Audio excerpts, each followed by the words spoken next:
حجر اسود کا بوسہ لینا سنت ہے طواف کرتے ہوئے، بغیر طواف کے جا کے بوسہ نہیں لینا، نہ حضور پاک نے لیا نہ صحابہ نے لیا۔ ہمیشہ یاد رکھو کہ ہمارے لیے دلیل کیا ہے؟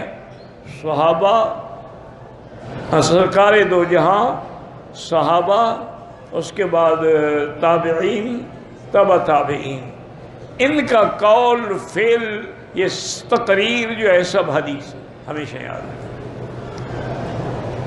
تو کسی صحابی نے ایسا نہیں کیا، کسی تابعی نے ایسا نہیں کیا۔ تو جب تک یہ چیزیں میرے آقا سے، صحابہ سے، اجماع سے کیا ثابت نہ ہوں تو وہ پھر بدعت بن۔ ہم نے جب پہلا طواف شروع کیا تھا عمرے کے لیے، جگہ کا پتہ نہیں تھا، ہم نے باب فہد سے شروع کیا، وہیں پہ ختم کیا، وہ آپ کا عمرہ ہوا ہی نہیں۔ دوبارہ عمرہ بھی کریں اور دم بھی ادا کریں۔ باب فہد سے بھی کوئی شروع کرتا ہے؟ اللہ کے بندے، کہاں حجر اسود، کہاں باب فہد؟